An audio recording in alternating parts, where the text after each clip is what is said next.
Today on the ropes, I have one of the Robinson boys. I have Muhammad. He's a silver medalist in the Junior Olympics Nationals, looking to make the high performance USA team. How you doing today? I'm doing great today. And then let's jump right into it.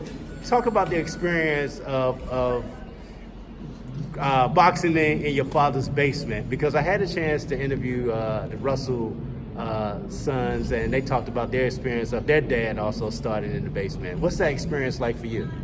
Starting in the basement, it feels more comfortable than going to a gym. You know, it's in your own home, so you feel the most comfortable. Sometimes I feel like it's better than the gym because sometimes I just work hard there more than the gym because No, you good. You good. What else? What is it about the experience of working at home in the gym? Is it because you have the close-knitness of working with your brothers only? And y'all kind of get a chance to really push each other down there? Yeah. That's one of the things, because we get to really motivate each other to keep going. And also, like, sometimes my father goes upstairs and my brother Ibrahim, he sees if you're going to stop just because you're upstairs, you know, all that. So working in your home, it makes you more comfortable. So you still got to, push just because you're not somewhere else. Now, I got to ask you, man, what's one of the hardest things to learn in boxing? One of the hardest things to learn in boxing is your timing when you punch and head movement, because you have to have good timing in order to get your combinations off, pivoting and stuff, and bobbing and weaving. Because like if I throw punches at the wrong time, he could counter punch at any time. So that's one of the things that you really got to practice on, is your timing of when you do things, like, because also when you don't time your punches, you might miss and waste your energy, stuff like that. You might get tired quicker if you keep on missing your punches. Is another good thing to work on is like different angles. Yeah, different angles. Yeah, because it confuses your opponents. And that's another thing you got to work on, is your footwork, because if you just stand there right there just punching, you can easily get hit with other punches. You have to go. Boxing is a thinking game as well, so you have to confuse your opponents in order to get that W. No, I'm glad you said that, because a lot of people don't think it's just all about going in there, throwing a lot of punches, but they call it the sweet science, because you have to think, it's almost like chess, not checkers. You have to know think 3 or 4 steps ahead. Yep, you have to think. Yeah, you have to think in the boxing ring, but you can't think too much though, to the point where you're freezing up in the ring and stuff. But you have to think in order to get the W. Has there been times in the ring where you thought about doing one thing, but then realized, oh man, I got to really switch it up and do something totally different? This one time, like when you're going against bigger opponents, you can't. If you're going against bigger and older, like when you sparring, if you go against bigger opponents, you can't just go in there and bang, bang. You got to think in there, like footwork, juking them out, get your combinations in and get right back out, because he's heavier. One of his punches can throw you halfway across the ring, you never know. So you have to think. You have to think every time you're going against someone who's bigger. But that's only in sparring though. In fighting, in amateur, you get matched up with opponents your weight and age class though. Yeah. And also going against opponents that runs, like when they run and don't want to engage, you have to think of how to cut off the ring and stuff like that. So that's where you learn that process of the angles and cutting off the ring. Yeah, cutting off the ring is important against runners who doesn't want to engage. Now, talk about some of your favorite fighters. Some of my favorite fighters, two main that I like. No, actually 3 of them is Floyd Mayweather, because he's good with the defense and he's quick. Errol Spencer, because he's good with the body shots. He be landing his body shots, breaking his opponents down. And Lomachenko, because he's good with the angles, the footwork.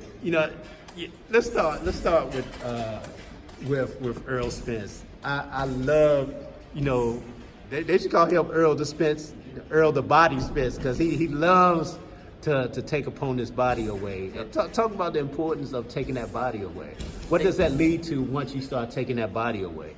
Taking your opponent's body away by landing good body shots, it just breaks your opponent down to the point where they're having a hard time breathing. you know, they're constantly feeling pain because the over body shots is no joke, especially if you hit them in the rib. And no, when you break your opponent's body down, it just frustrates them of the pain they're feeling, and then that's when you start going back to the body and head too. Because now since your opponent is all broken down, tired from all those blows you've been hitting at the body, that's when you go to the head, try to TKO them. So do you find once you start going to the body, that hand starts to drop even more and more? Yeah. When you go to the body, you will see if your punches are hard to the body, you'll see your opponents will drop his hands to the body to block more body shots than head, and that's when the head is open. That's when you take your shots. Now talk about the footwork of Lomachenko. What is it about that? Because he does have such graceful movement with his feet. Lomachenko, his footwork is I like his footwork because it confuses his opponents. Like if he pivots left, your opponents might still be looking at the same direction before he even moves. So and that allows him to get punches off. If they move again, it just confuses him, and it's also hard for them to land punches when you know pivoting and footwork. It just makes the fight more of your game than theirs. When you're not working on your craft and working on your sport, what do you like to do outside the ring? I like to do play. I am kind of in gaming a little bit, but not as much as boxing, of course. Boxing is all the way up here. But I also like to play football, fun football, you know, not tackle and stuff. Two-hand touch football, that's fun. And it also keeps your condition up too, and the same as basketball. And sometimes we race and stuff like that, and we also go jogging outside of boxing just to keep our condition up too. What's the average length that you like to jog? I don't really know, but I think it's 5 miles. Ooh. So talk about the importance of jogging and that to keep your wind up. Well, jogging and sprinting is different. Like jogging, it's good for your lungs. You know, it allows you to keep going for a long amount of rounds. Like the pros be going 12 rounds, and sprinting that helps. I mean, it helps you with, you know, letting your hands go when your heartbeat is high and you letting your hands go and stuff. It helps you keep pushing forward when you're tired. And jogging just keeps your condition up. If you gotta lose weight, sprinting and jogging is good, and all that. Have you thought about what you wanted to do with your life once you finish school? When I finish school, I'll be in a professional stage of boxing, cause that's my main focus. That's your goal. Yeah. And maybe gaming, I don't know.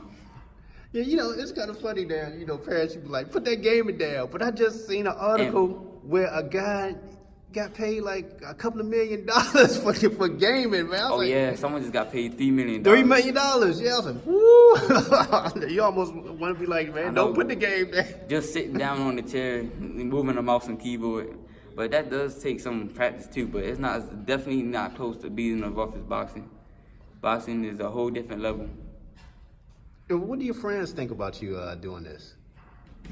I be going to school and they be like sometimes I be doing a patience test and stuff and be like, dang, Muhammad, what sport do you do? They be like, what sport do you play? And I'll be like, I do boxing.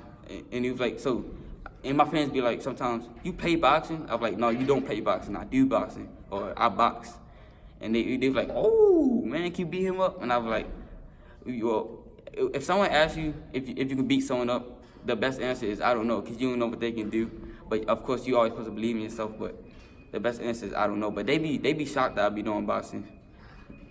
I want to go back to what you just said because it's very important for people to hear. You do not, unlike other sports, you do not play boxing. Explain that to people. You do not play boxing because if you play boxing, you might wind up getting knocked out in the ring because like if you don't take boxing seriously and that's all you want to do is get in the ring all day and you know think it's easy, that's not a good thing because boxing you in there alone so you can't hold on. No, go ahead. I get it because you literally somebody's trying to take your head off. You cannot relax for a minute. You can't let your guard down because that one punch can knock you out, and you can literally get killed in boxing. Yeah, So boxing is not something. It's not a sport to play with. So if you don't got the guts to be in boxing, I would say go do another sport that you can play, which is basketball, football, something like that. Now, just thinking back, just looking at the sport of boxing right now, and talking about your favorite fighters, who would you like to see match up, as a legendary fight? I would like to see, right now, that's in my head right now, I would like to see Gervonta Davis versus Lomachenko, because that would be a tough fight. I think they're close in weight class, and I would also like to see another Errol Spencer fight. I really do hope that those two really match up, like you said. I would love to see the Crawford and Spence match up. And definitely the power of Tank going against the Footwork Lomachenko. I don't know if he can withstand that power though. Tank got that power. Tyson did that small frame, man. It's crazy. But man, I really appreciate your time today on the ropes, man. Just talking about your journey in the sport of boxing, man. And good luck on everything and what you're doing. All right, thank you. All right, we out.